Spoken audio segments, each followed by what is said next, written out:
Hello and welcome to the Comedy Studio Podcast, The only podcast. Once again, perfect sync. Try to deny it.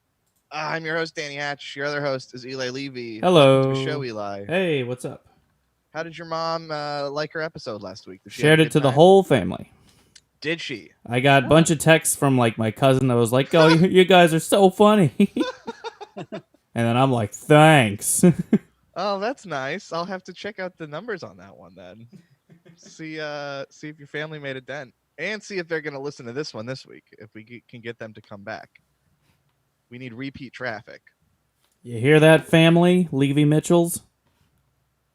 You've been called. Do it, yeah. They should already be supporting your endeavors. It's it's kind of insulting that it took your mother. And why haven't you shared it with them?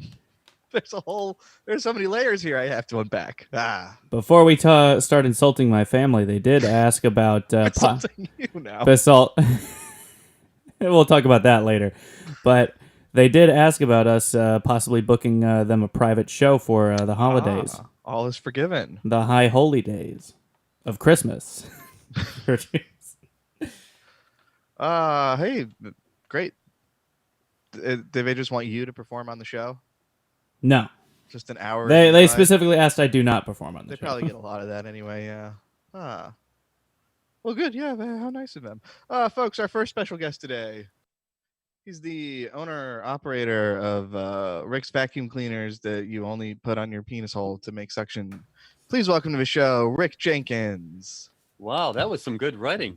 I will point out, also Dan Skinnell sent us a message that he thought last week's show was really good and flowed well and all those nice things. So we have a lot more regular listeners than I realized. Mm-hmm. You seem to always think that it's your sister and then me hate listening while I'm in the bathtub. And that's our entire That's because I am such a wonderful entertainer that it's always like talking to just one.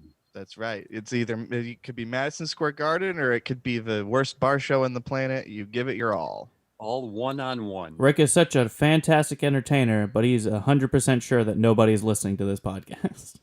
Just one person. I was thinking about that. You know what? If we do one of those shows, one of our weekend shows, if there was absolutely nobody there, I think I would still do the show and just consider it rehearsal. Because that's come close to happening. Hey, good. Yeah, I know you point that out frequently. Whoa, but only in a playful way. But I mean, you're pointing it out too. I agree. Yeah, I've thought about what would we do if no one bought a ticket. It hasn't happened yet, and it won't ever. Because I'll buy a ticket. I'd probably just thinking that the club was always as long as we had two people. My feeling was that's 100% more than I am. So if there's two people there, I'm going to do a show. That is math. Mm-hmm. Hey, got some good news, fellas. Just hot off the press. This podcast is no longer the most masturbatory thing to ever happen on Zoom. Oh no. Who? See, you have been writing. Wait. Which story is this? Eli?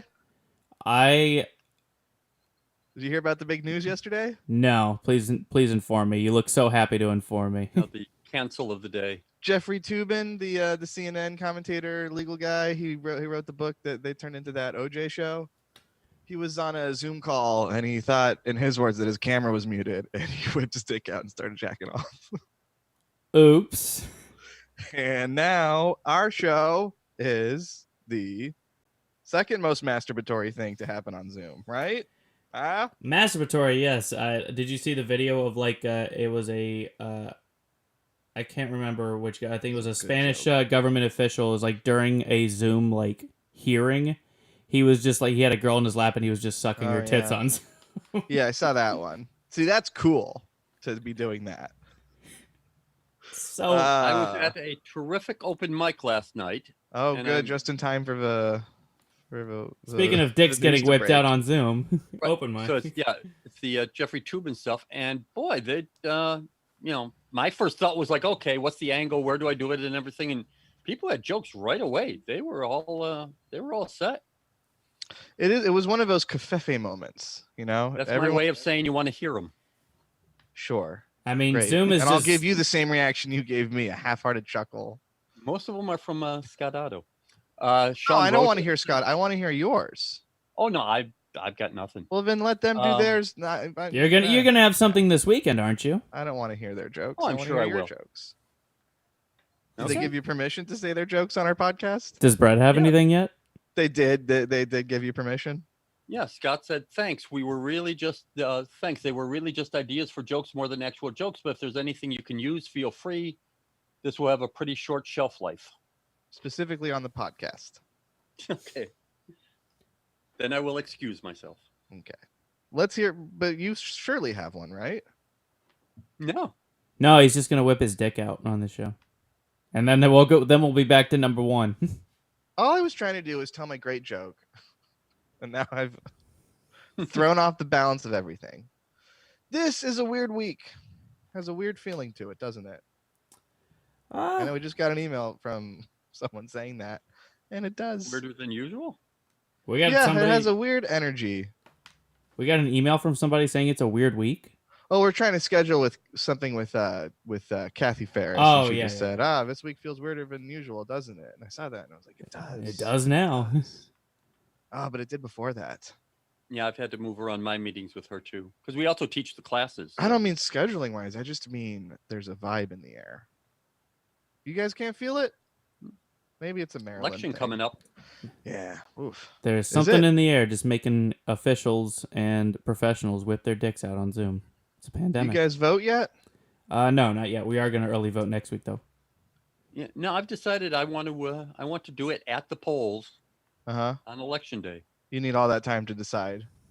You want to wait till the last minute and make sure that you've thought about your options very carefully. I was going to do it Honestly, day of. I'm more worried about them saying, "Oh, looks like Trump won. We haven't counted all the mail-in stuff yet," and that being a huge problem. So I'm like, I want to have mine go in on the day it's supposed to go on and be officially counted. I mean, you can't, despite what Trump says, you can't just not count votes. Yeah. You're falling for his propaganda. Like the his system, fear mongering. just because you say the system doesn't work doesn't mean the system doesn't work. Right. However, the way it's looking is it's mostly liberal, mostly Democrats who are voting ahead of time, and mostly Republicans who are planning on voting day of. So there's a very good chance that a number of states will look like they will have the initial thing of, oh, today more people voted for Trump, but 3 times as many are going to vote for Biden. That won't be counted until the mail is all in. It's going to get ugly. I mean, I don't know. I think people like getting sucked into this whole propaganda thing about the election being a fraud and stuff like that. Yeah, Rick. You need to remember that the world turns outside of CNN and Fox News. There's a fucking hey, no, it doesn't. There's a whole world That's- going on out there that's No. doing just fine despite what CNN and Fox News are There's saying. a world No, I'm without not Don saying- Lemon in it. I don't want to live there. Yeah, I'm not saying it's going to be a fraud or anything. I'm saying just logistics of when votes are counted. Mm-hmm. No, that's sure. You're right, Rick. That's, We're Americans. We want an end to the story Tuesday night. And I don't think the story is going to be finished on Tuesday night. My hope is that people just turn out in such huge numbers as we're seeing in the early votes. I'm hoping that that is indicative that also on election day they will turn out in huge numbers, because I think people are tired of this guy. I'm tired of him. I think I people used are to just think tired. he was great. I'll give you that. First 2-3 years, I thought this guy rules. I love what he's doing. But now I'm getting sick of it. It's starting to really make it hard for me to sleep at Whoa, night. I think this guy's serious. Yeah, exactly. I thought he was just doing a goof at first, and now it's starting to look more and more like he's not a goof. I think tired of it is the exact way to put it. It's just been exhausting, and he's been running everything like a TV show. And I think everyone's just kind of tired of the TV show. We've already seen this script. Yeah. I think there's a lot more people that are just don't think our government should be a TV show. It should be a and government. they're tired of how it's being run like one now. Let's say Biden wins, God willing. I didn't vote for him, but let's hope he wins. I wrote in my name, which is something my uncle did. My uncle voted for himself in 2016, which let me ask you guys at least this. it wasn't Trump. What is the worst activity to be doing that then goes into a political discussion? Like, what's an activity you would not want to get into a political discussion while you're doing it? Probably doing a podcast. Oops. I was playing Xbox with one of my friends last night, and there's some random guy that was like on our team, and we were in the middle of like something very like that we had focus heavy, and he just started talking about how the virus wasn't real. And me and my friend were like, "Oh, Do we know what gets you banned from Facebook? Nikki Luparelli was talking today that apparently she used emojis so that she didn't use the words, but it looked like plague rat, plague virus rat, plague rat, rat, plague rat." plague. The words plague rat.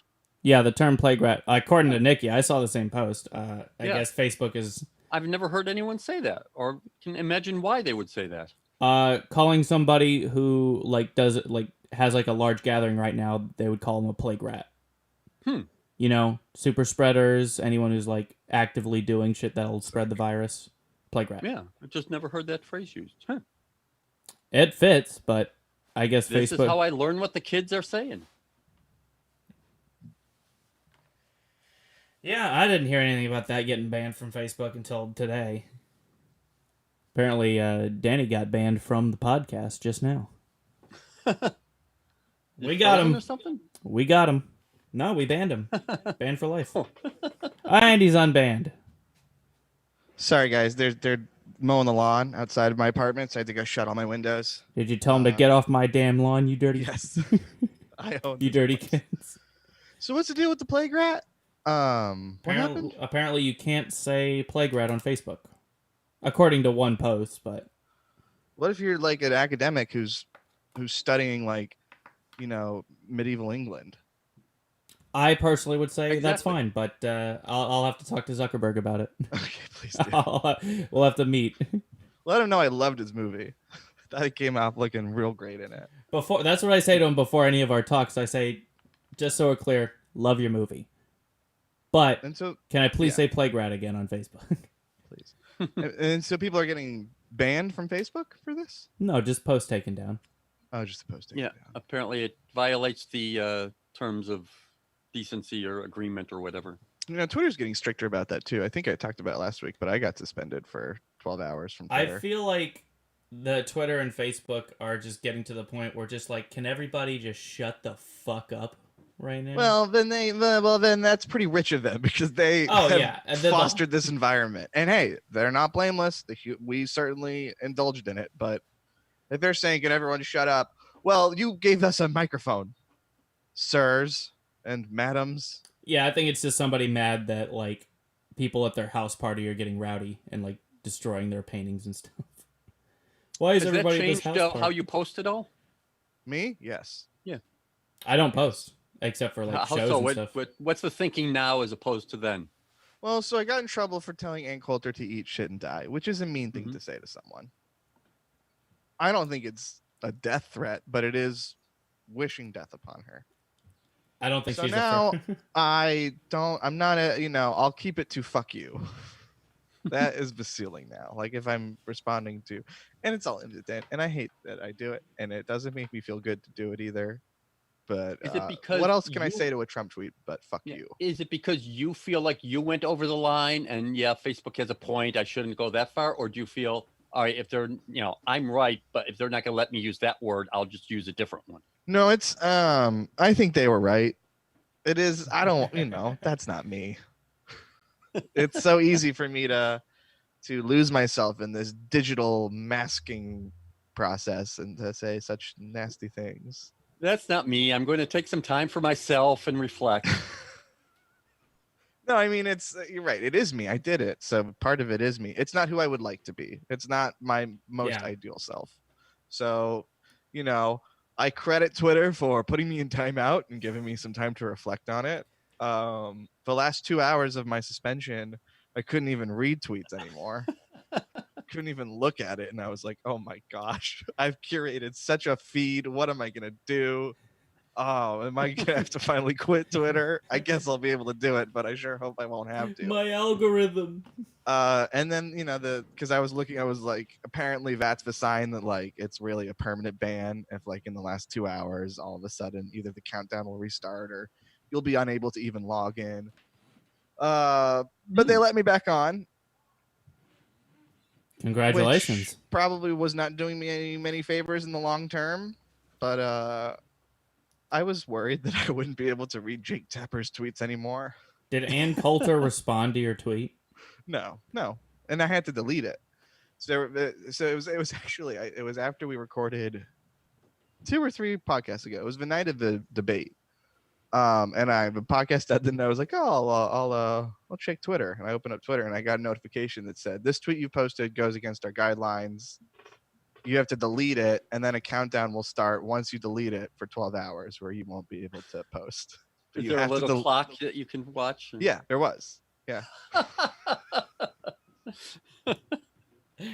I couldn't like anything. I couldn't even like tweets. I couldn't even express my appreciation of tweets. And this was the night of the debate, so everyone's fucking flying fast and furious on Twitter, and I just locked out. I'm like banging against the window, let me in, but they can't even hear me. It's like getting grounded on prom night.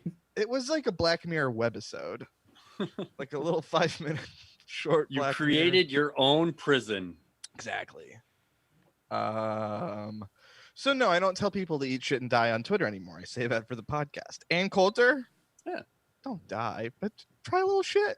Yeah, I think we talked about this last time. You might time. like it. I don't know. If it's your shit, it's got to be safe. It was probably the die part that got your tweet. Yeah. Man. Oh, it was. If you just told her to eat shit, that would probably would have been fine. Yeah. We talked. Yes, it was definitely the die part. And we think that's probably like some AI sort of thing of like they take the words and they could say there's. Yeah, we don't think that there's somebody sitting there going like, "Oh, Hatch went too far this time." No. So a person doesn't look at it until the tweet gets reported by somebody. Yes. So if somebody reports his tweet, then somebody from Facebook has to look at it. But otherwise, there's an algorithm that'll probably detect whether there's like a threat, "I'll kill you," die, somebody should kill this person, just anything that. Well, let's not sandwich die between "I'll kill you" and a threat. Die is certainly bad, but it's outside of the realm of "I'll kill you" and a threat. So there's like a call center of like hundreds of people sitting there just waiting for something to be reported and make a judgment on it. I mean, shit gets reported on Twitter and Facebook all the time. They're busy. Yeah, I don't think it's a call center. I don't think they're like bored. I'm sure the Twitter employees have their own like in-house software where, someone saw that tweet and reported it. Narc. And then it popped up on somebody's screen saying, "Oh, we think Danny Hatch might have gone too far." All right, take a look at it. The Hatch man finally crossed the line. It's been 11 years, and he finally did it. Hey, Twitter, tell this libtard Danny to eat shit and die, please. He told Ann Coulter to eat shit and die. Yeah, that's basically what Twitter did to me. They left me out in the cold with nothing to eat but my own shit. How was it? A little nutty. Look, I don't like getting in trouble either. I hate getting in trouble. It's like the worst thing to happen. And I felt like Twitter was giving me a spanking. But in the end, it was good for me. So I guess spank your kids. Yeah. Are you, when you say you hate getting in trouble, is it the authority figure saying you're not good? Yes. I mean, getting caught for sure.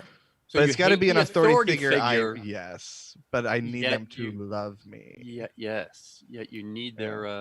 If only you had a beard you could stroke, Dr. Freud. What are you hitting upon here? Rick, you teased this copiously. You've got another Joe Rogan story. I can't help but notice that the show is becoming 98% you telling Joe Rogan stories and 2% about me.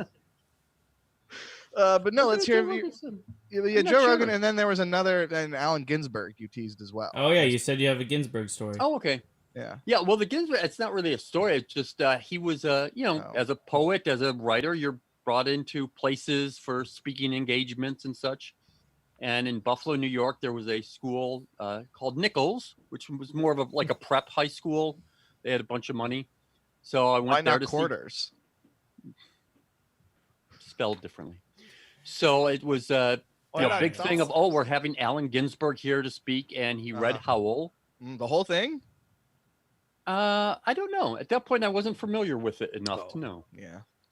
But he read Howl underneath the banners for the 4 food groups and how many servings of each you should have. Okay. So it was I saw just the a- greatest minds of my generation starved by starches.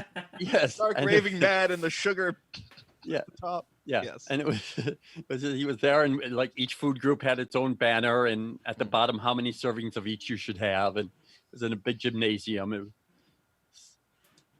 What a fun image. I'm sure a yes. career highlight for him. Yes. Well, and you think about it, even geniuses, they have to go through that kind of crap all the time. You know, everyone has their shitty road gigs. Someday I'll have my shitty road gigs. Yeah. Now, was this was he in NAMBLA at this point? Probably not if he was getting invited to a school. Although it was a Yeah. college. No, it was a school. I It was a don't high think it was school. known. He at that point it was known he was gay, Uh-huh. but I don't think it went any further than that. Uh-huh. It was a real shame to learn that about him. Because I did like it. I did like his poetry a lot. Yeah. Now, have there been Yeah. accusations, or is he just is No, he a he's just card-carrying member? that he was a member of NAMBLA and he was like an advocate of for NAMBLA. But I don't know if there were accusations, but do you need any at that point to look at the guy weird? And look, I loved all these beats, and I know they got into some nonsense. But NAMBLA, Marin was talking about how he's been going back to the beats and really enjoying them, mostly because he has Patti Smith this week. I wrote my high school, my senior year research paper. We got to choose any book we wanted. Excuse me, I'm getting choked up thinking about this. And I chose Big Sur by Jack Kerouac, which was a bad choice because Big Sur does not have a lot going for it. Besides, he stops drinking and goes fucking crazy in a cabin in Big Sur for 2 weeks. There's a whole like long section. He's like hallucinating an orgy where like vultures covered in pizza are fucking each other. And I was like, how am I going to turn this into 12 pages, single spaced, 12-point font? I was not able to get through On the Road. Got a That was B my- minus. Yeah, it's good. It's fine. It's fine. It's fine. It's not as interesting as Big Sur, but there's more that happens in On the Road. You remember when they came out with that scroll, or the transcript of the scroll? Yeah, I was just gonna say that's what really attracted me to it. It's like, oh wow, this must be great. Just this fever, artist in a fever, pouring it all out at once. Yeah, but then you know, it was like that. Was Arthur Miller claims that Death of a Salesman was like that. He like wrote it pretty much in like a day or two, and that was just up all night and just came to him as one big block. Do you think artists work that way? No. I think drugs work that way. Yeah. I think some artists work that way by doing drugs. Yeah, I think you get lucky maybe, but I think what's so appealing about stories like that is it's like, oh, maybe that could happen to me, when in reality it's a slog. Yeah, I think we like that idea of oh, it just came to me. You know, out of Zeus's head, this thing just happens to be there. I just happen to be wonderful. Right, and then it's like, well, you didn't put any work into it then. If it just tumbled, it's like you might as well do a podcast. You're just bullshitting and and like putting out what comes out. I mean, like if you have natural talent, you still have to nurture it and like do stuff with it. You can't just have it. Mm-hmm. It doesn't just work on its own. Luckily, none of us do. Nope. We have to get it the hard way by paying someone to write for us. By telling Ann Coulter to eat shit and die. That's how I'll make my name, baby. So what makes it art? Is it that other people look at it and say, oh, it's great? Because then, yeah, it could just come to you all at once. I mean, art is just creation. So if people say it's not art, that doesn't mean it's not art. Yeah, I don't know what art is. So by simply creating, that's art. So in a sense, we are all art. Well, it's interesting because it comes That our up. parents I was just having a meeting with some people from Mass MoCA, the actual arts community, the people who are used to getting public funding and trying to help the betterment of what's their the entire world and all that. And it's kind of exciting that all of a sudden, like, wow, yeah, comedy, we're hanging with these people now. You know, we're considered art. All it took was the almost complete destruction of our industry for them to say, okay, fine. I guess you're art. You guys can come to our meetings and maybe we'll get you some funding. I always like the definition of it stops being art when it starts making money. Oh, then our shows are really artsy. Yeah. That's like a big fuck you to Most art, podcasts though. are art, though. Well, What's I that? mean, that's Eli? the implication when you say you're doing it for the love of it. The implication is you're not making any money on it. You're just doing it for the art. Yeah, but there's also people that say they want to do what they love for the rest of their life. You know, for money to live. Mm-hmm. My hope is that in the next 3 to 5 years, we'll live in a post-currency society. We will. That would be communism. Yes, we will attack the what do they say? The sources of distribution, the lines of The distribution, means of production. the means of production. We will Yeah. own the Oh, means a of fellow production. communist brother. I see you've been going to the meetings. You know the lingo. That was a test. Brush up on your terminology. It's a fellow traveler. Oh, another test, and you've passed it, and I'm not a Yeah. dummy. You are. We're both smart. Oh, Rick, that was somebody's the- going to that get a was the tweet code. telling them to eat shit and die later. I never to my fellow travelers was it to my comrades, right? We've said that one before, haven't we, in the meetings? Yeah, that was the code in the 30s of, are you a fellow traveler? Much like I've brought up before, that gay was a code. You know, you Yep. could go to a bar and say, "Well, I'm feeling really gay," and if you were homosexual, you'd know what that meant, and if you did it, you just go like, "Yeah." And now it's still a code. Yes, and now of course we say, "Oh, are you a friend of Ron Reagan's?" And that's how we know. That was the first gay man that came to mind. Yeah. Okay. Just Gayest talking man about I've our ever writing heard. process. Isn't he for everyone? The archetypal gay man, Ronald Reagan. So gay he tried to hide it that it backfired. Oh, he was the first gay man, right? Yes. The first openly gay president. Dating was really difficult There's a great yes. Why? because he was the only one. Yes, you have to jack off a lot on Zoom. There was. Oops, I forgot to turn my camera off. Again. There's a great joke on the show What We Do in the Shadows, where one of the vampires, Nandor, is he's trying to become an American citizen, and so his familiar Guillermo is sort of quizzing him before he goes to take the official test, and one of the questions is, "Who is George Washington?" And he goes, America's first gay president.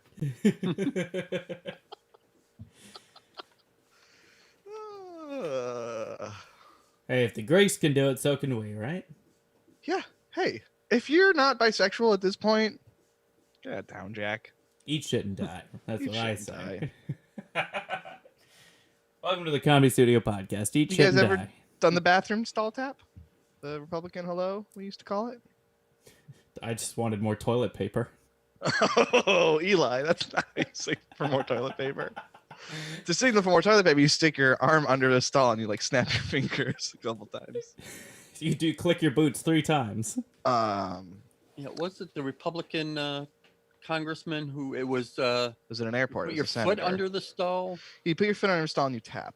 I did this once. Oh, And I told it on the podcast Risk if anyone wants to listen to it. Huh. It's the Republican hello. there's an advertisement. Yeah, please. Look, I'm a legitimate I'm probably the best comedian in the whole Boston scene. And you'll notice I said that. I know I got you. Yeah, we I were. got the, Go ahead. You remember that No, email we got where you like broke the scene? You were like, there. We got an email from a comedian who was like, "Who is this guy?" Oh yes, that the anti-COVID truther. Or I guess she's a pro. She's pro-truther, anti-COVID being. I don't know who you're talking about. Well, everyone does by what I just said. What were you saying, Rick? no, nothing. Well, it's your turn to say something. It's a podcast. It's communism. We all give and take. It's your turn. So it's time for you. You to have the speaking window. talk. Make words Are go you both high? with your mouth. No, not anymore. No, I'm this not. is just I what- think it's worn off at this point. This is Okay. just what people our age are like now. Oh, that's something to look forward to. Yeah. Oh, I'm Welcome going to the crazy. future. It's this week is just, I had a weird feeling yesterday and it's carried over to today. But no, I've never touched the stuff. Unless we're talking about ibuprofen, which I snort every Oh morning. man, I slammed like Yeah. so many IBUs yesterday. Yeah. Yeah, Some we Mo- could I- mention Motrins.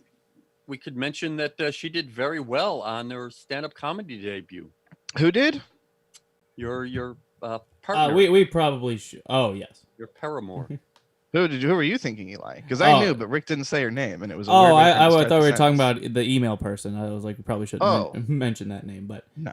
no. Let's talk about That would be, we're men of sterling character. We would never out someone like that. hilarious. Well, and also that the young lady I was referring to returned the suit that Danny Yes. wore on stage, Mm-hmm. and I found his set list in the Mhm. pockets, and it was Some nuggets in there, hey? some real nuggets. Yeah, You There really was an scared me on the show when you pulled it out of your pocket and said you were going to read my set list. I thought you were gonna pull out a full Narragansett out of the jacket pocket. Yeah, right. As if it'd Oh, I be a found his set full- list, just a full tall boy of written beer. on the can.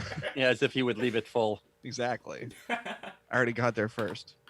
I know. He didn't hear it. Okay. No, Rosa, of course, she's an almost graduate of your stand-up class. I know you've got the final debrief class tomorrow. Yeah, which is something I really like about the way we do the classes as opposed to other places, Mm-hmm. is that we have another class after the show, so that you can sort of like, how did it go? What did you think? What would you change? I think it's a lot of the classes get really weird that way, that you have this huge up of like, all right, we performed, and now it's like, okay, get out. Right. You need to cool down. You need Yeah, someone everyone to wants to work talk that about their show lactic after acid their out of show. your muscles. Yeah. Have you already had the breakdown show? That's the I think Wednesday. Oh, okay. I believe it's Wednesday. Yeah, And and we've already started a new class that looks. it was a really good show, I thought. The student showcase. I Very thought entertaining. Yeah, Rosa did great, just- and I thought so did everyone else. Really, it was a Yeah. good group of studes. Yeah, just as a show, it was a good show. It was, and we got a lot of audience members in there. Yeah, nearly 50. Yep, I think I have coronavirus. From too much good Update on comedy. Yes, please. Update on my brother. He's still hasn't gotten the test results back. It's been nearly 5 days. But he's got no sense of smell or taste. But those are the only symptoms. Do you guys ever like hold your hand up to your face and see if you can still smell what your fingers smell like to make sure you don't have coronavirus? A couple times, yeah. Do you smell yourself? Yeah, good. Yep. And only the most extreme cases. I felt I have only a- if I'm like taking off a shirt or something at the end of the day that I'll go, oh, I can smell that. But generally, Yeah, I have a certain shirt that I got from my dad. It is a golf shirt that is blue, and I wore it yesterday. And that one really, for some reason, traps my scent in there pretty well. So if I take that one off, I'll definitely get a whiff of like uncut Danny. But how other often than do you that, shower? I take baths every single day. Bath? And Yes. Eli? Baths and showers. I love baths. I'll take a How shower often? if I have to, but daily for me, certainly for Eli as well. Better be. Yeah, oh yeah. Yeah. What about you, how Rick? often? Once a day. I used to shower once a day, and now I've gone to once a week because I've been reading that apparently, just like you have good bacteria in your stomach, your skin is also an organ, and there's good bacteria in your skin, and that by washing every day, you're stripping that away. And that if we look in another 6 months to a year, all the major cosmetic companies have different soaps coming down the line to say, hey, this will help your good bacteria. Like probiotics are now like, hey, this is going to help the bacteria in your stomach. Once a week is too little for sure. Yeah. You This disgust seems me. like this seems like propaganda put out there by Big Pig Pen or something. There's one, the big scientist who did all the research on it and everything has not showered in 2 years. Wait, really? washes his face and hands, but nothing else. Oh. Yeah, how's he Nothing doing? else? Not even downstairs? Oh. That's what he says. That's the place that gets the smelliest. In Here my at the Comedy Studio, we experience. say, watch the balls. Yeah, you gotta. Or the the whatever the balls on the women are. We'll figure Boy, that I out feel next bad. I'll let episode. you know once I- We'll do the research. Forget the got- clitoris. I'm still looking for the balls. No, they're out there somewhere. No, I can't. Showering once a week, and science is telling me that. Sorry, Joe Biden. In this case, you should not listen to the scientists. I think like every other day is fine, but like once a week. Sure, take a day off. You don't, I don't wash my hair every single day. I'll condition it usually, but I'll Conditioning's usually good. go a day or two between Yeah. shampooing. You should condition it daily, but you don't need to shampoo it daily. Yeah. Also, I will be bald in the next 2 years. Run in the family? Fully bald. No, I just more and more my hair. You coming can out. feel it. All right, folks, our special guest has arrived. Should we let him in? Yes. Sure.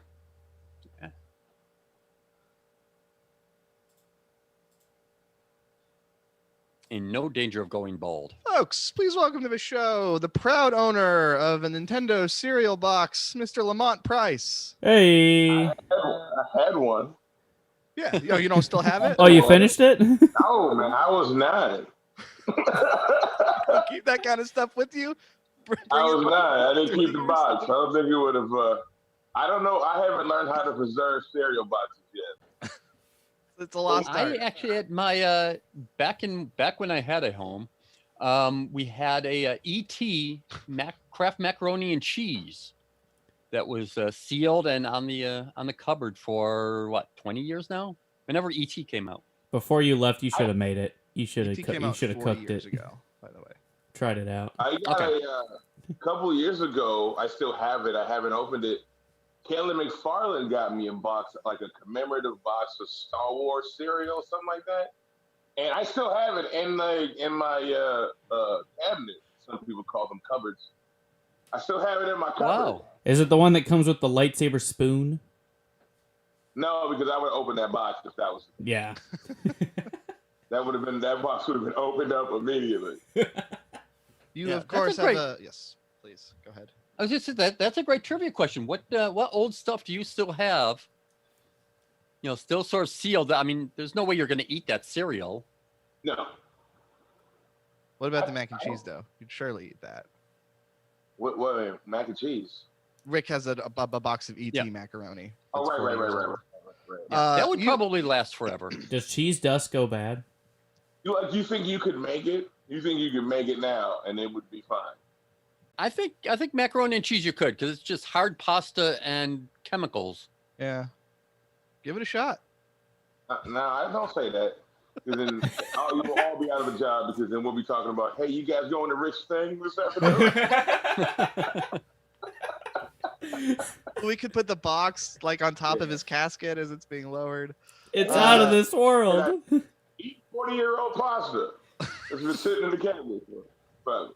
Good times.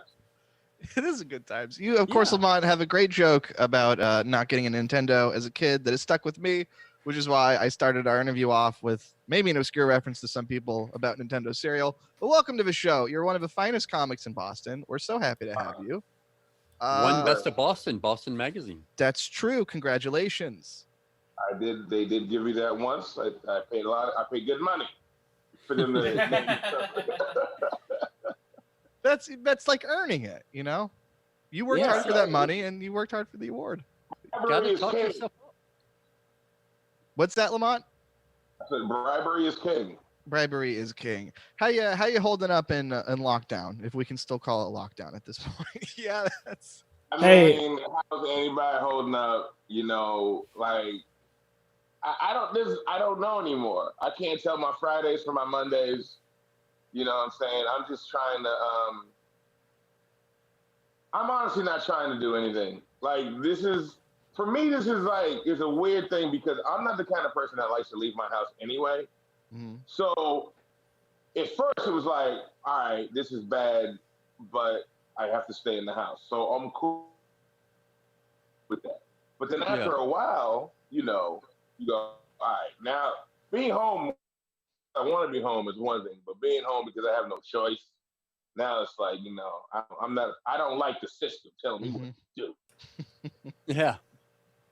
The man. That's How are you It's looking been at your? annoying. Yeah. How are you looking at your comedy career? Is it like, all right, now I've got to sit and write, or I've got to do promotion, or I've just got to wait? Like I said the other night when we did the show, my writing hasn't been, and a lot of people say, this is the time that, this is times like these to create diamonds. And it's like, not if I'm terrified. Like, it's hard for me to think straight if I'm scared. You know what I'm saying? Like, I'm not going to turn into Kurt Vonnegut all of a sudden when I'm afraid of everything. Yeah. So I haven't been, the first like month, I was not productive. I didn't tweet really. I didn't go on any social media. I was just like curled up, literally watching TV from a time when none of this was happening.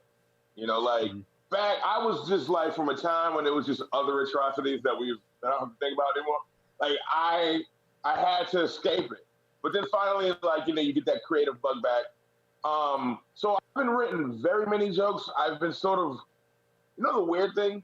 There's some stories that I've sort of been telling in different Zoom shows that for some reason I never told in my stand-up act.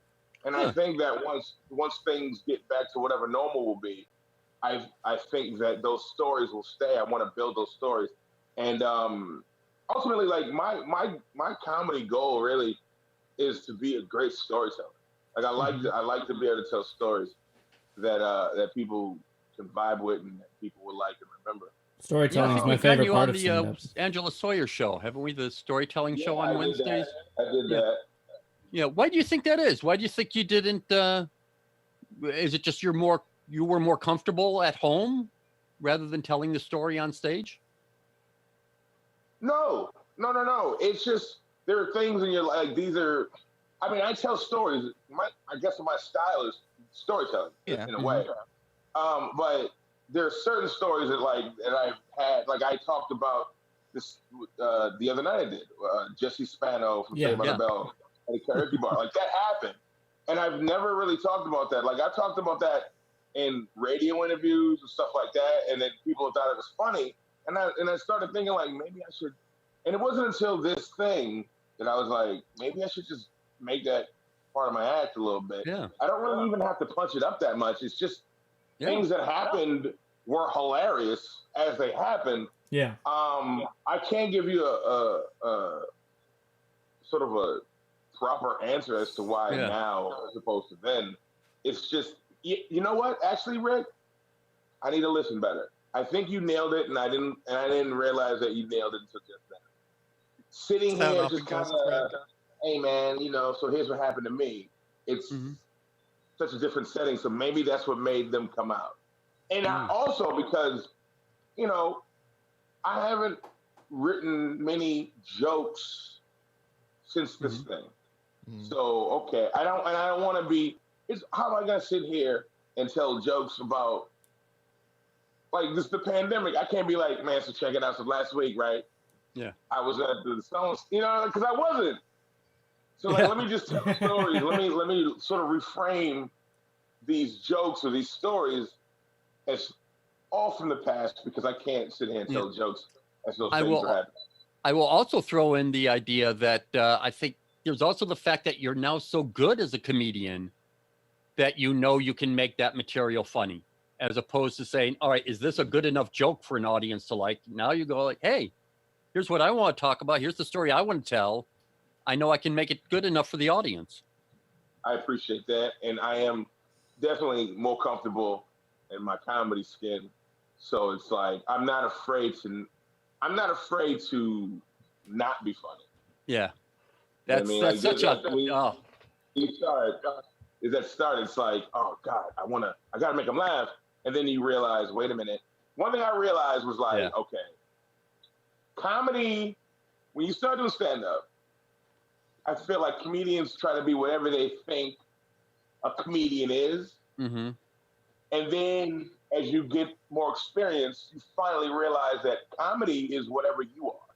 Yeah. It's art, it's expressive, it's like jazz. I love jazz. I know you love jazz, Rick. And you can hear 5 saxophones from 5 different saxophonists, but you can tell which one is which. You're like, oh no, that's Charlie Robbins. Oh no, that's Coltrane. Like you can tell because the fingerprint is there. So whatever you are, your truth is your truth. And I got to that point and I realized that I can't control what you did, right? Like I can't control what the audience did. So I can only control what I did. Now, if I do well tonight, great, but that crowd won't be there tomorrow.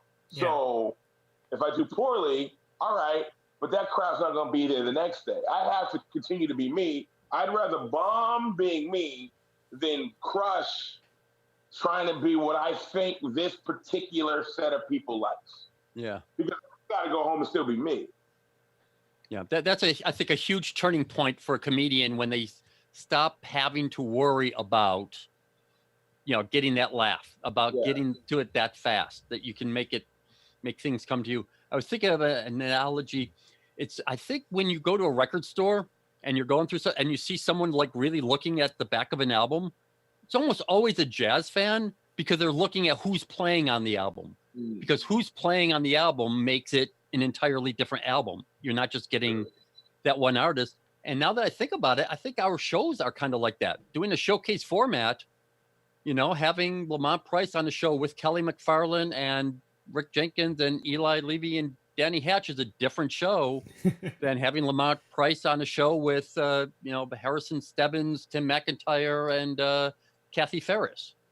The members actually make up what the art is.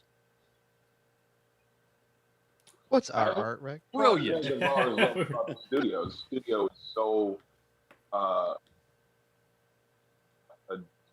you adore the art form. Not that other comedy clubs don't, but like you guys sort of way go above and beyond to the art. Yeah, form. yeah. Now that I think about it, I think that's really part of it. Is that when we put together a show, there's more of a feeling of, hey, this is who's going to jam together tonight. Yeah. Tubular. When Danny puts a lineup together as the booker at the Comedy Studio, he the paper corrected that. he always puts it in a way. Someone wrote in the newspaper that I'm the booker and not Eli, and Eli is thrilled that people are going to complain to me now. I don't know what he's talking about. But when we book a show, we want the show to flow together. You want it, from each in the lineup, you want it to actually flow together from each person to the next. You want it to be a good experience, whether it's people who are the opposite of each other or people that flow well together. You want the audience to flow with the energy of the room. You can tell at the old studio, especially when the energy was up during a good showcase from one person to the other, it was high energy. That was no other. Yeah, I really love this analogy because it even goes as far as, you've got a full band up there, but if someone who's really good stops in, it's let them jam with the band. If the show's going great, if Gary Goldman walks in, you go have him step up on the bandstand. Yeah, you gotta give Gary the sax, man. You gotta let Gary play the sax. It's the sax, boy. man. Yeah. Let loose. I've been listening to some podcasts with him and stuff. He gets absolutely everything out of a premise. So good, man. He's one of those comics that when I watch, I'm a fan of the language, words, using different words, no matter how absurd the word is. And that guy is one of the best at just kind of owning the language and just using a vast. He's a pleasure to watch. Yeah, I'm reading Seinfeld's book right now, and there's a lot of that. Check out Laurie Kilmartin. She's been a writer with Brian Kiley, another great writer, for years and years. And I was just listening to a podcast where she was saying what she does with her act. She does really great tight jokes and all that, but make sure she never repeats a word, because she feels that repeating a word is just lazy, and that people, if they hear the same word 3 times in a set, they're going to tune out. So you can just find a different word for that word. I see. Because I was going to say, what words? Right. Exactly. There's some words that are hard to not repeat. The. Yeah, exactly. Well, I mean, in your ostrich story, Lamont, there's no way you can't say the word ostrich more than one way. Well, there's also that. If you repeat something enough, it's funny. Yeah. Yeah, man, I forgot about that ostrich bit. It's a great story.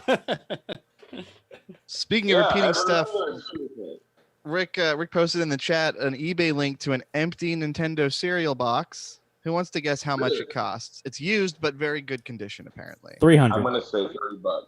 $30? Yeah. $200. Wow. How on earth? It's is empty? someone- It's empty. Well, you would hope it's empty. I mean, I don't think So it's not now like you're I gonna eat that. understand. What would you get for a full box? I wonder. Full untouched I would box. hope less. I mean, it's the cereal itself is poison at this point. Rick, $1,000. you need to check in about that macaroni, man. You need Yes. to see what Yeah. Actually, yeah, macaroni's going for. I've got eBay open now. I can check that out. You get like My roommate started going through like his collection of different like board games, and he like him realizing how much they're actually worth was like blowing his mind, because he just started Googling each one to see how much like it was worth, and he was like, oh shit, I could actually like live off of these board games if I needed to. All right, I found a sealed box of Kraft macaroni and cheese with the ET figure toy, sealed rare. $50. That's what I guess. Yeah. But someone's paying $200 for an empty Nintendo box and $50 for a sealed ET thing with an ET toy if they want the toy. Well, how many bids are for that cereal box? Is anybody buying it? Oh, that's a good point. How long has it been up for? Is nobody touched it in like 3 years? yeah. Well, it's used to that. I also wonder if part of it is if you get Kraft macaroni and cheese with an ET doll, you might be thinking, oh, I'm going to save this as a collector's thing. Whereas a cereal box is not going to occur to you. There's probably far fewer out there.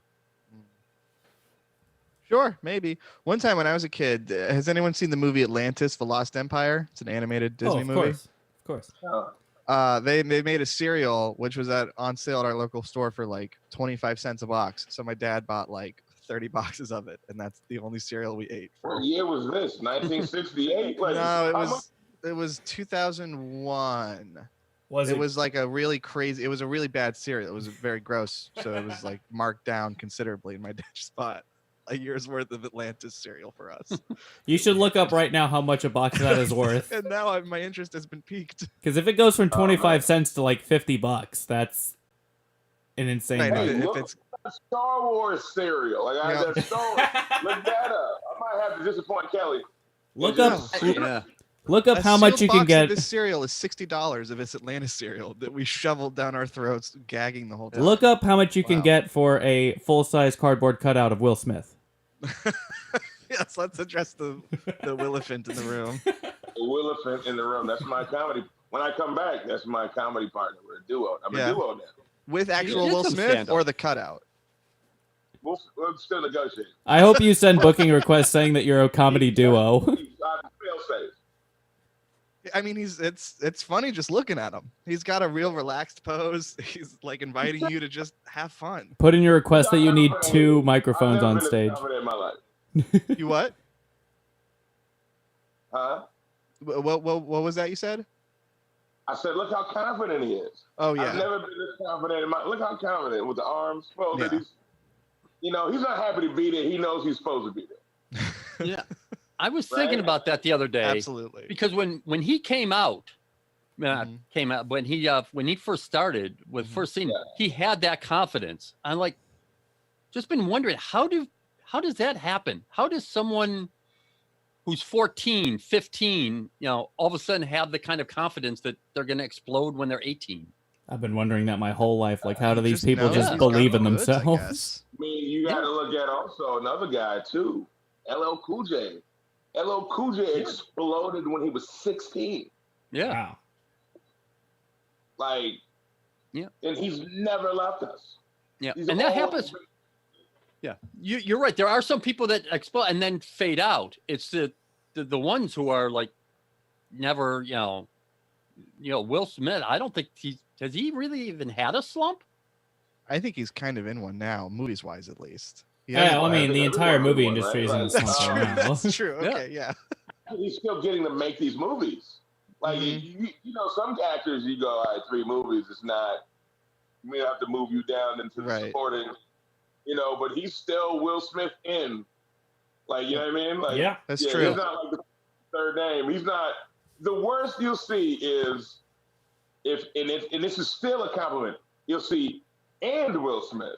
If you get the and, Oh yeah. that means you're still killing it. Yeah, he's still doing good, because I saw the trailer for that movie where he has to fight himself, and it still looks good. I Gemini mean, Man. If you do a movie where you're playing yourself in 2 different roles and it looks good, you're in a good state in your career. I just think he's got that kind of charisma. Yeah. And a lot of the, it's like when you go to a job interview, I think that a job interview is nothing more than a formality because your resume tells them if you have the experience to do the job. Yeah. They just want to know if we want to fuck with you. And they interview like, do you suck? Or you know what I mean? Like I think Will is just kind of guy who's like, hey, he's the uniform. He's like, yes. Hey, do we want to hang? Yeah. Do we want to hang with this person in an office 8 hours a day, 5 days a week? Are we gonna hate you? It's gonna hang. Yeah, I know a comedian who got a job writing on the Dennis Miller Show. So this was way back, and goes in the first day. And they say, okay, the coffee maker's over there. Your desk is going to be here. Come on in. We got the weekly meeting. They go in the meeting and they say, okay, first item of business. We have to pick which episode we're going to use to submit for Emmy consideration. And the guy says, well, anything except the second one. Because that's the one where everything just went fucking wrong. And Dennis Miller says, that's the only one I wrote all by myself. Get out. And fired him? He was fired 45 minutes into having the job. Well, come on, Dan. That's what a thin-skinned guy. And I know lots of people have submitted writing packages, and it's like, oh, wow, you're a great joke writer. You're a great joke writer, and never got on staff because the other people on staff were like, well, I'd rather hang with this guy, you know? It's like... Oh, you got a tiptoe on your first day. Yeah, that's true. That was pretty bold of this guy to say. Well, one episode sucks shit. Yeah, we all know that. Save the honesty for the second day. Yeah, I pretended around Rick for a few months that I was normal before I finally let my guard down. You gotta be kind of cool around it for a second. Yeah. You gotta build that wall up before you. You gotta find out if you're down with your behavior. The person that fires you because you give them some criticism. That way, when you do fuck up, instead of firing you, they're just like, huh, that was weird. Yeah, exactly. You're immunizing themselves against it. Those people who get away with the, hey, thanks for letting me know. I appreciate your honesty, you son of a bitch. Yeah. Everyone says I hate brown nosers. I don't know. That's pretty nice. It's like I hate brown nosers except anyone who brown noses me. Right. I was like, hey, I hate brown noses. Wait a second, what? I look good in this? Okay. Well, that's because you won Best of Boston, Best Comedian from Boston Magazine, as well as winning Best Comedian from Improper Bostonian, and have an NBC show. You brown nosing me. That's what it was. I don't think I could handle a brown noser with me. I would just be like, come on, man, just tell me I suck. Come on, just say it. Wait till you get a brown noser, then we'll see how you feel about exactly. it. Yeah, we've talked about this before. Hey, I'm putting the job offer out right now. There's anybody out there? I think it's out there. But just to be clear, you should be brown nosing Danny because he's the booker of the Comedy Studio. I think. Now you see? Okay, brown nose, Danny. Maybe this ain't so bad, I Danny. love the way your asshole smells. Yeah. Smells delicious. I'm doing it. I'm gonna be honest. I don't think I like it. I don't think I like that one. We all get it. It's just when they're complimenting us, we go like, "Well, they're right." You know, that's Of course, I'm a good guy. Yeah, that's. They're not brown nosing. They're just being honest. Well, the compliments are nice until they like ask for something. You know. But you can smell that. Yeah. Oh yeah. You know what I mean? Yeah. Like I knew a guy I grew up with, and he was a weird dude or whatever. But I remember like I didn't talk to the guy in years, you know. And then I got a phone call from him one day, and he said, "Hey man," and this is when I was working downtown. I used to work at Verizon downtown Boston, and he was like, "Hey man, how's everything?" I was like, "Hey, what's up? I haven't talked to you. How you?" "Nah, man, I just wanted to call and see how you doing and stuff." Anyway, look. You think I can buy $100? I was like, what? He's like, yeah, I just started working in the building next to you. And how do you even know I worked here? Ask people. Huh? And I had to immediately do a moonwalk and get off the phone because it's like, dude, that's just weird. Oh, they made you moonwalk to hang up the phone at the Verizon store? Here at Verizon, we require stop. It was like the Verizon building, but it's actually no longer the Verizon building anymore. They were bought, but Mm, I had to I moonwalk, like back out. I see. Yeah. It wasn't that a company really kills policy. me when with pandemic and the business and all that sort of stuff. A lot of times I have to call a friend, and there's also a business part of it, and you just go, "Oh God, I hate this." Like Yeah, it's I do want to talk to you, I do want to say hi, but also I got this thing. business But first, that's a little personal stuff different, after. though. That's different, though. You guys, everyone knows what that situation is. It's not like you're not sneaking up on anybody. Mm-hmm. This is a dude that I went to high school with that I kind of didn't really fuck with anyway. Yeah. And he was always weird.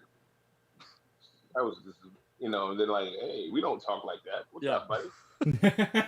It's different. Like, you're talking to people you talk to. Yeah. It's a completely different. Yeah, I mean, these are people that you have a relationship with. With my psyche, brown nosing is weird because, like, if somebody tells me, hey, I think great, and I'll thanks, man, I really appreciate it, and I'll be like this for 15 seconds, and then my fucking insecurities, I go, wait a minute, that person was lying in my face for some reason. Yeah. I don't know why. Dude, comedy is so weird about I that. want the brown nose, but I also don't trust very easily. Comedy is so weird about that, like, because when somebody tells you good set, you want to believe them, but you don't want to tell when you tell somebody good set, you want them to believe you as well, Mm-hmm. Like, Do I've you definitely lie when you say good set, Eli? I've said good set, Danny. Well, I've been to open mics before, and like I'll go up and I'll think I did terribly, and somebody will tell me good set. I was like, why would they tell me that? I clearly didn't do well. Well, first of all, there's no reason for them there's nothing in it for them to say, hey, that wasn't great. I guess. Like I always say, no one wants to be the one who tells Stephen Wright, hey, you should have picked up the energy. You say good set, and the next time he sees you, you can say hi. Yeah. I guess that's true. I feel like 8 out of 10 times I mean it. Yeah, good sets. 8 out of 10 times. Yeah. Depending on the person.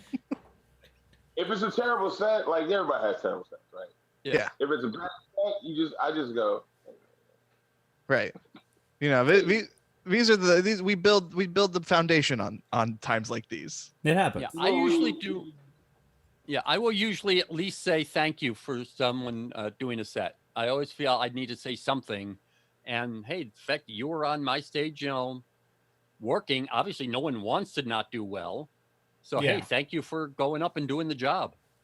Oh, for sure. You should thank them for, you should tell them something. Yeah, that's just part of the business. Yeah. Yeah.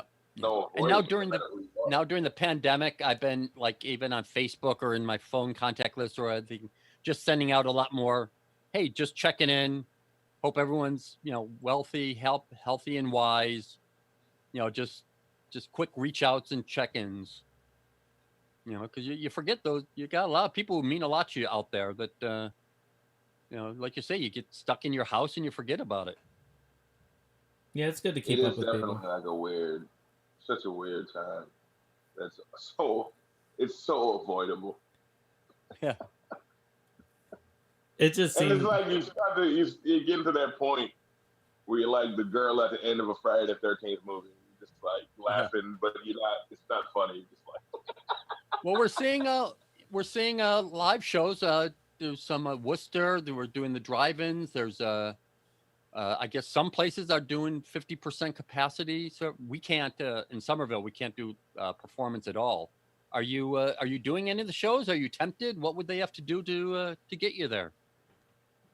Offer me more than what they're offering. I am not ready. I don't trust very well, like I just said, and I know people are doing stuff, and I'm sure they're taking the proper precautions and stuff. But I was speaking to Kelly again. I was talking to Kelly last week. I don't even know because she's done stuff, and I was asking her about like one of my main concerns is like, what are they doing with microphones? Like, she's like, well, she bought one. She's bringing her own. She's done shows where they've had separate microphones for every comedian. But even then, I don't know where that microphone was before tonight. Yeah. So it's just like, and I know a lot of it is a series. It's just paranoia on my part.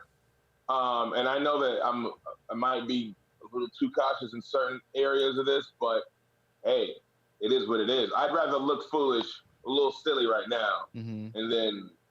Oh yeah, I mean, there's no reason not to be back. cautious right now because like the consequences for you being wrong are way less than the consequences of you being right. You know, like if you're Right. wrong, then you know nothing happens. But if you're right, then you avoided something that could have happened.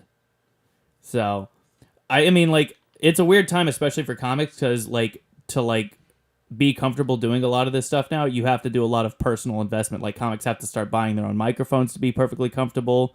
You know what I mean? Like I don't want to go to any of these outdoor mics unless I like bring my own microphone.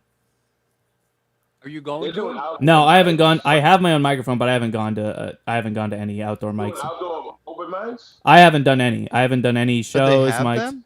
Oh yeah, Oh, yeah. there's an open mic here in Brooklyn every Wednesday in a comic's backyard. Yeah. Seems yeah. dicey. In That's Brooklyn. a lot of comics. Yeah.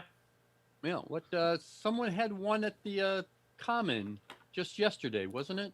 I can't remember. I Or think it some was like Sunday. a It was just like, hey, everyone, we're gonna do this at 1:00 yeah. by the rotunda. Mhm. Come meet, and we'll have a PA system. Yeah, park open mics, backyard open mics. There's a couple like driveway open mics, I think, in like outside of Boston. People are just doing stuff. I mean, I can't blame them. It's what else are you gonna do? No. Listen, I don't begrudge anyone who's getting out there and grabbing mics. Like, go for Yeah. it. Yeah. Do your thing. You know. It's cool seeing how creative people are getting with like how to do comedy right now. Like all the rooftop comedy in New York. I got offered in May. They were like, "Hey, are you available in August to do an outdoor like music festival? Can you like host it?" And I said, "Well, we'll talk about it. Let's talk about it." Yeah. And this is May, so we're thinking, "Oh man, we'll be back in the streets in July." Yeah, I remember. I remember that. So he called me up, and actually, we did a lot of phone tag until July. And they had to move the dates back as things got weird and more. So it's supposed to happen in like September. And he calls me and he says, he goes, they had Redman and Method Man as headlines. So I'm thinking, this will be fun. All right. And they go, so it's a noon till 10 p.m. event. I said, oh. And so I'd have to go up and down all day, and I'm thinking about like where do we hang out? What's the proximity? How many? Now I'm thinking microphones. I'm thinking how close do I have to be to people? Yeah. All this stuff, and he's giving me the information. And then he says, then he got to pay. Oh, by the way, this was going to be in Rhode Island. Okay. Yeah. He goes, oh yeah, so we just want to talk about money. You know, the guys were thinking maybe you could do it for $500. I was like, look, I mean, $500 is nice money, but not for a 10-hour up and down. I've done those before. Yeah. Those are just not fun after 2 hours. Yeah. And I got to keep going. And he kept saying, but after every act, there's like a 15-minute sort of thing where you can just get up there and do your thing. That's always the thing with comics. It's like, oh, you can just hang. Just, Yeah. We're gonna hire you to do comedy, and then you just get to do your thing. Yeah, that's it, man. Just get up there, you know, whatever it is you do that.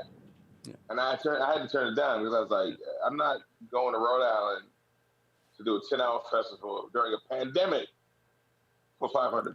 Did that festival end up We happening? need the $500, Yeah. but the risk is not worth the reward, in my mind.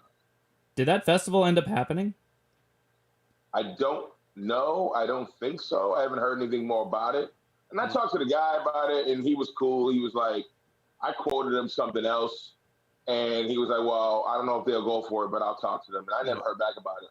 But we had a good conversation, and he was cool. It wasn't like no contention. He just thought because they don't know comics. They don't know. You know how it is. People that don't know the business, they don't know how what we do. And those shows aren't happening not only because you legally can't in most places, but those are usually tours. Those guys are going to go out and hit like 5, 6 cities, 10, 12 cities. And talking to the promoters I have, they say, we're not sending anybody out because it'd have to be a one-nighter. You can't put Providence next to Boston because they're entirely different rules and regulations. Yeah, moving So, people around. Like From that what I is- hear, nobody is touring, with the exception of maybe a couple comedians who will go do a drive-in show somewhere.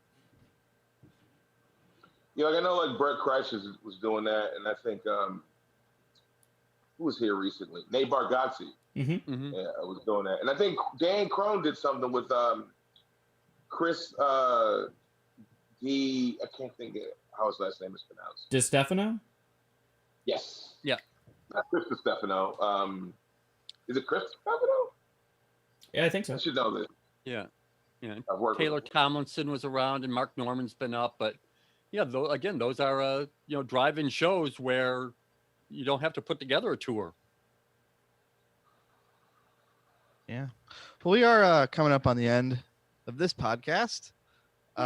We like to go around the horn and have everyone give a comedy recommendation and a shout out to a local business if they've got one they like that might appreciate a shout out during this weird time for businesses. We'll start with Rick. What have you got, Rick? All right. Well, I'm going to go with for the business. I'm going to go with Porter Square Books again because I went there and picked up a couple good things. One, I mentioned the Seinfeld book it's interesting because it's his old bits. He's got every bit he's ever written. It's laid out like poetry, like each line. So it's like his delivery. So you can really see like how tight and what the word choice is and all that. And I'm finding it really interesting how just 2 or 3 words for one line. It's like, there's a laugh, there's a line, and the next one builds on that. And I ordered also from Porter Square Books, Under the Tuscan Gun. Tess Rafferty is a comedian who started out with us, and she put out her own book. So I would recommend that. And for comedy, along with the Seinfeld book, I would recommend again the Comedian's Comedian podcast is Stuart Goldsmith out of England. I've been listening to a lot of the European comedy now, and he's got the Laurie Kilmartin interview where they go into word choice. And 6 weeks ago, he had Gary Goldman, where they talked about word choice and and those kind of decisions and stuff. So those would be my 2: Porter Square Books and either the Seinfeld book or the comedianscomedian.com or .uk. Thank you, Rick. Nice. Yeah, yeah. I like to recommend Deer Park Seltzer. That's the local seltzer up here or down here in Bethesda. Pretty good. I'm still a Polar man. It's not as good as Polar, but it's easier to find than Polar. I can only get a couple Polar flavors here, whereas Deer Park has a whole line. I am a seltzer nerd myself. But Yes. It's what are you a Polar man? Oh, I am a Polar man, but I dibble and dabble. Schweppes has some really great selections. Okay. And recently I learned that Canada Dry has a pomegranate cherry that knocked my socks off. Huh. Canada I'll see if I Dry. can find That's that. my game right there. And for my comedy recommendation, there's this guy on Twitter. His name is Martin Herlihy, and he's one of his front-facing video guys. I'm sure we've all seen that kind of stuff. But all of his videos are very funny, and I watched them in the bathroom before the podcast. So check out Martin Herlihy on Twitter. What have you got, Lamont? Oh man, as far as local businesses, I haven't been out. I live in Brighton, so like I haven't been outside in a million years. But when I order food, sometimes I always order from this place called Little Pizza King in Brighton Center, and they have my favorite pizza in the area, and the chicken fingers are outstanding. And if you guys see this at Little Pizza King, Good chicken fingers are a selling point for me. Okay. Yeah. As far as like comedy recommendations, I don't know if you guys have ever heard of Spice Adams. He's a guy. He's a former NFL player, and then but since he's like the last like 5, he started making videos with like Vine, and really funny like quick videos. And since then, with Vine ended, he moved over to Instagram, and he's kind of blowing up. I don't even think he needs a shout out, but I just think he's one of the funniest people on the internet. And his videos are always hilarious, and it seems like a genuine personality. So I think he's great. Selfishly, I have a new sort of interview show that's sort of in its infancy right now with a company called Boston Cannabis Week. and the show is called The Lamont Experience because it's produced by people that experience creative. And I interview. Right now, they have a lot of musicians that I've interviewed, and then I'm going to start getting into interviewing more comedians. Rick, by the way, I've been meaning to talk to you about this. I'd like to have you on at some point. Yeah. Yeah, I fit right into the cannabis channel. And we don't. It's not a. It's no. Cannabis talk isn't necessary. Okay. See if you can get him to try it, though. So We've it's been trying. If he just says it, he'll get high. Yeah, man. All right. The interview will be trying to pressure Rick into smoke. Yeah, please do. It's. Oh, hey, I would love to do There's anything for only been you. one episode where we specifically talk about weed. So, like, I'd like to have you on there, and we do every episode every Monday at noon. We drop a new episode. We've done 5 so far. It's a lot of fun. We try to do 20 minutes, and eventually, when we get our editing better, I've made a bunch of goofy videos that I'd like to splice in between interview segments. So that's the goal. With the Lamont Experience, Boston Cannabis Week, Experience Creative, every Monday at noon. And is there a URL? LeVar Burton Reed. They're on Facebook. They do it on Facebook channel, and then on the YouTube. They have a YouTube channel, Boston Cannabis Week YouTube channel. And if you haven't heard LeVar Burton Reads, he's got a new podcast, and it's basically reading Rainbow for adults who grew up on reading Rainbow, and it's amazing. Does he read It's children's? incredible. Does he read the kind of books he read on Reading Rainbow, or does he read adult books? No. This is all, yeah. Huh. Cool. Yeah, matter of fact, a recent one, I can't remember which book it was, but he read a Kurt Vonnegut book. He's reading adult books. He's, but it's just but it's still LeVar. Wow. Yeah. He started doing it for the pandemic, and it's great. Oh, cool. Yeah. Oh, great. It's really good. All right, Eli, take us home. For my local business, I got to give a shout out to Micro Center. Micro Center fucking rules. I'm building a computer over there right now. Yeah. And they're really helping me out. You can just order your parts and they reserve them, then you pick them up and pay there. So you don't really have to Memorial Drive, baby. Woo! Yeah, that's right. My old neighborhood.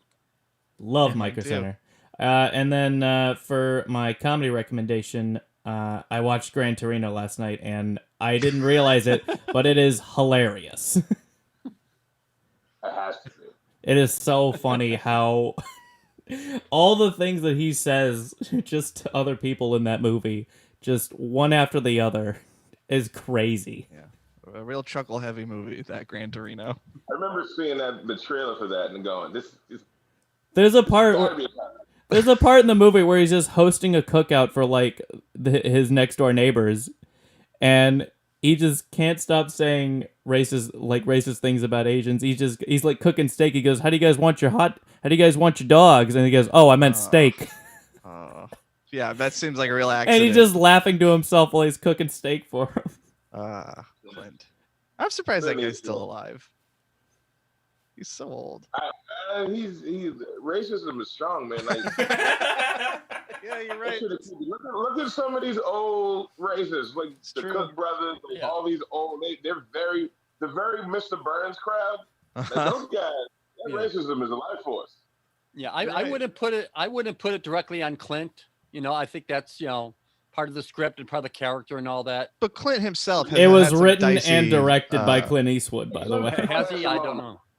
He's a Republican. He's very, very. I mean, I'm gonna say it, he's an amazing actor. He was Sure. it was an insanely good movie. OJ was a great football player. He's a great actor. You didn't see him run through an airport? Jesus. Great driver. You guys know that OJ Simpson was the original thought for the Terminator? No, really. Do you remember seeing him? They wanted him to be the Terminator. And the reason they said they went away from him is because they didn't think that America will believe that OJ could be a killer. So then Do you remember seeing OJ in the Naked Gun series, in the Naked Gun movies? Mm-hmm. Yeah. Oh yeah. him falling down the stairs and falling off the boat immediately like Bugs Bunny. Yeah. Yeah, I grew up in Buffalo. We could do a whole OJ podcast. OJ cast. Oh, that's right. Yeah, you got all the OJ juice. Yeah. Oh yeah. How about we give Lamont, it? Loose. Let's give it Lamont, a. this has been a pleasure. You're on Twitter at LPizzle. Is there anywhere else where our listeners can find you? Yeah, El Pizzle on Twitter, and on Instagram it's El Pizzle, but 12 at the end. Okay. Because I couldn't El Pizzle, and then they gave me, hey, what about this? And I was too lazy to try and think of something else, so I said, I bet El Pizzle 12. So at El Pizzle 12 on Instagram. Cool. Well, thank you so much for joining us today. This has been a lot of fun. I had a good time, man. I hope I was decent. You were. Yeah. You were more than decent. All right. Thanks, everyone. Take care. We Bye. got great shows this weekend. See you, everybody. Tickets. Okay, bye. Bye.